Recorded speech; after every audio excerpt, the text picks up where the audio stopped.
All right, that's enough. Let's go to calls. Mark in Oregon, thanks for holding. Solutions, and what is your line in the sand? Hey, Alex. Well, actually, my lines in the sand are the usual, which would be forced incarceration in a death camp, forced vaccination of murder in a needle. Beyond that, looking at the solution for our predicament here, which is getting worse and worse and worse, down to a point where we're not going to have the freedom left or be allowed to actually have a voice anymore in exposing these evildoers here. Alex, Nicholas, a few calls ago, he'd actually mentioned organization, and that's really the next step that we have to go to. We have excellent broadcasters such as yourself there. We have excellent researchers all throughout this country, people who have already gone over the line, put their lives in danger by exposing to the best of their ability what these bastards are doing to not only us in this country, but around the world. We need to have a day, and we need to have days following, Alex, where we have an organization that goes national and then global of these researchers, these broadcasters actually giving seminars simultaneously across the country, in the cities, and the towns, and the out of doors, to actually do what they've been doing, and that is exposing the evil. And I agree, and we need people that are prominent who love liberty to help organize and fund things and create different initiatives. And we need initiatives of like fact sheets that, you know, boil down why things are happening, what we're facing. We've got to do that. I cannot do it. I have maxed out what I can do, maxed out funding-wise, you name it. I'm doing everything I can just to raise the alarm. It is up to the American people. The problem is so many wealthy people and successful people that don't like what's happening still don't see themselves as leaders, or they're so selfish. The globalists are good at keeping it comfortable in the areas where the wealthy are so that they never get involved. And so if wealthy and serious people don't start getting involved, don't start their own talk shows, don't start really getting aggressive with reality, and what's happening, we're going to lose everything. Good to hear from you. Pete in Indiana. Pete, you're on the air. Go ahead. Hi, Alex. Hey, listen, I wanted to start off with November 22nd, 1963. George Bush Sr., CIA, claiming not to have been in Dallas for the event.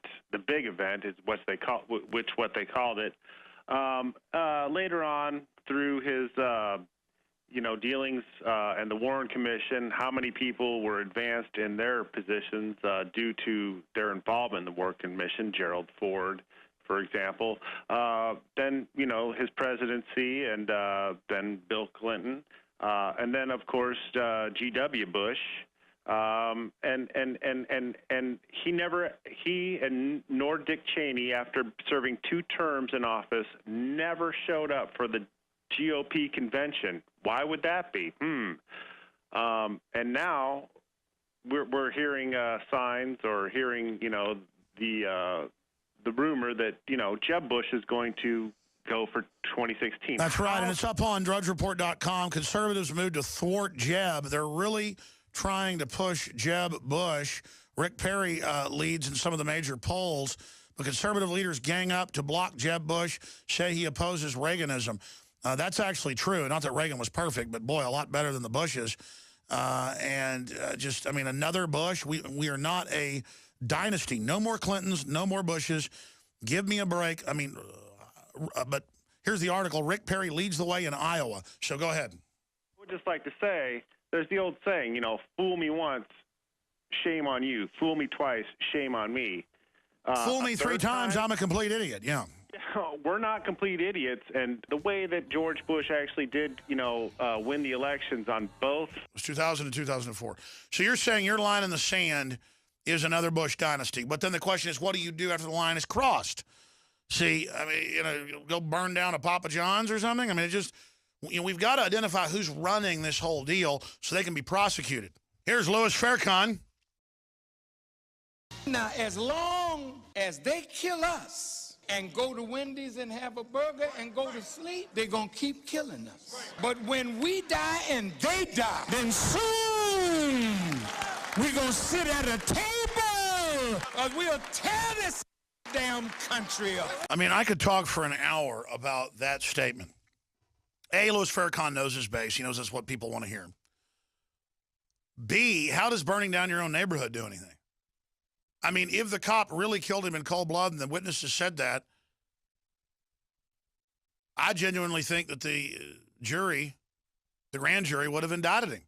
But the story didn't add up. I mean, it's like Zimmerman and Trayvon. I mean, Zimmerman was obviously an idiot looking for trouble, but Trayvon was banging his head in the ground.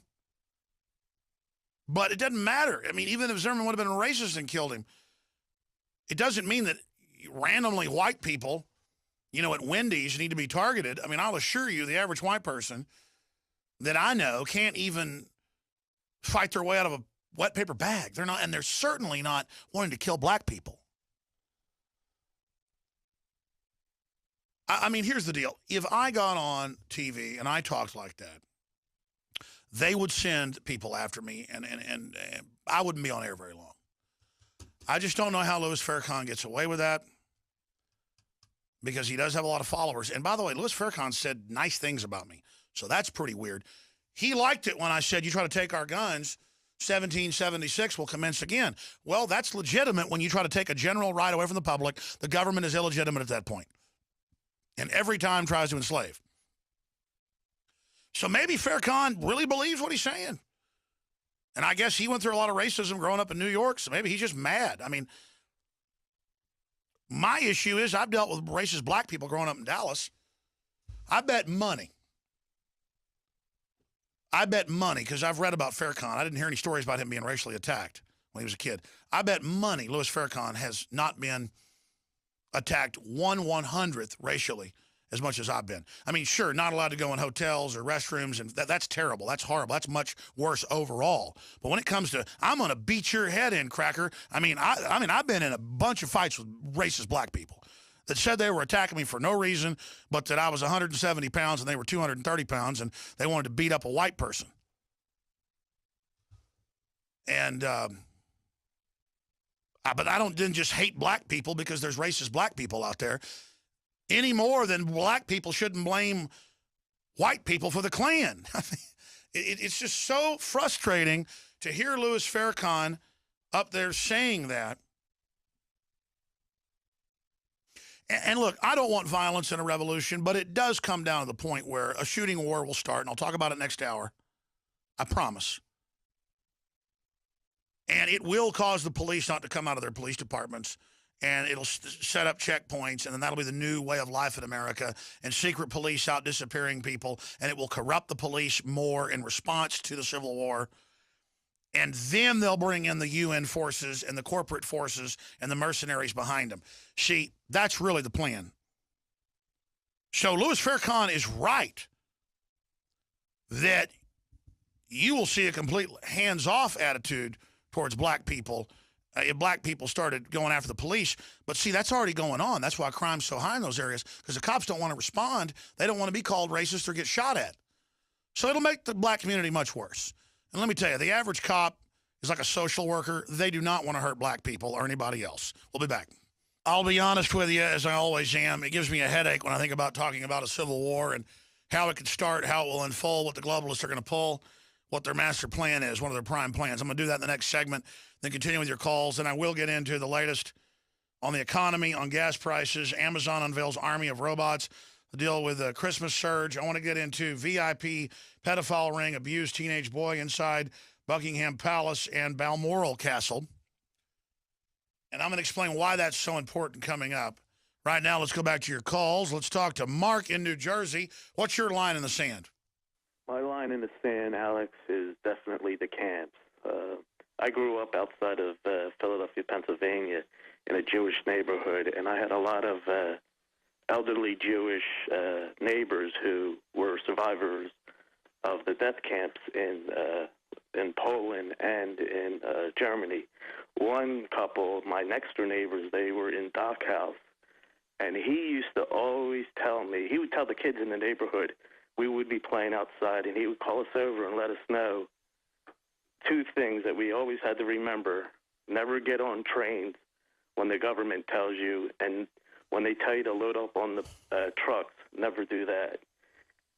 They said, he would always say, they'll tell you, you know, it's pretty much they'll tell you they're taking you somewhere safe or it's time to work to help with the war, and next thing you know, you're in line to get gassed. Him and his wife both escaped, and actually he taught me to always pray to God for timing. Apparently him and his wife, when they were 16 in the camps, a guard turned away for a second, and they made it through a fence and got away. Well, that said, he also warned me the signs of what it would look like when society was falling back into that rut. And when I call it the rut, when these globalists, you know, it's time to exterminate. Yeah, this happens in every culture over and over again. I mean, we know. I mean, this is a syndrome of evil that takes place. It happened in the Soviet Union. It's happening in Venezuela.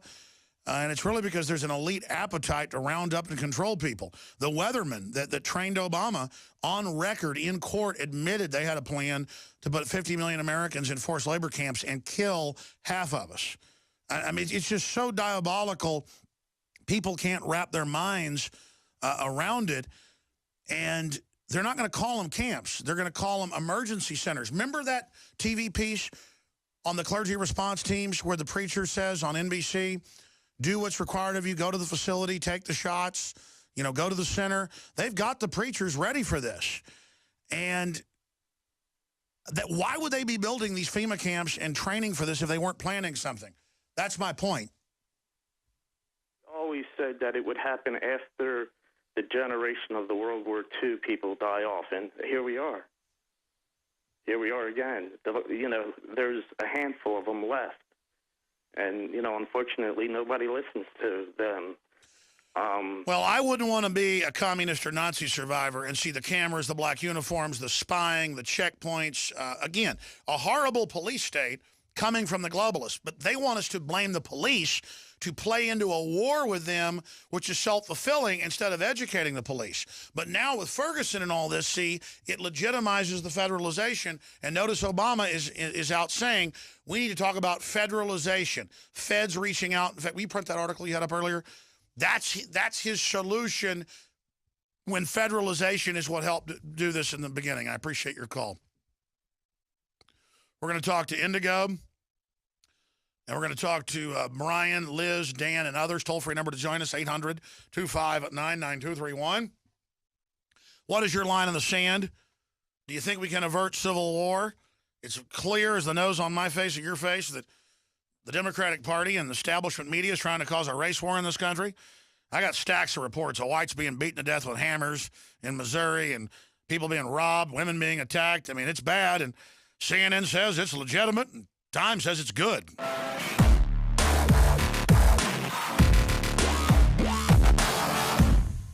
From the water table to our soils to the atmosphere itself, our world is becoming more and more toxic each and every day. But it's not just the air outside that's toxic. Indoor air has been shown to have 2 to 5 times higher concentrations of pollutants than even outdoor air. And most Americans spend 90% of their time inside using toxic chemicals within their homes. There are more than 42 million smokers in the United States. Well over 1,000 types of mold and mildew linked to numerous conditions. And don't forget the fact that 6 million Americans live with pets they're allergic to as well. When I began to research these statistics, it was clear to me it was time to start cleansing my lungs in order to combat the toxic environment that we cannot escape, but that we can fight back against. Made with organic and wild cultivated herbs and manufactured in the USA, the new InfoWars Life Lung Cleanse is here in a convenient spray bottle that can be brought with you throughout any toxic environment. Now available exclusively at InfoWarsLife.com or by calling toll-free 888-253-3139.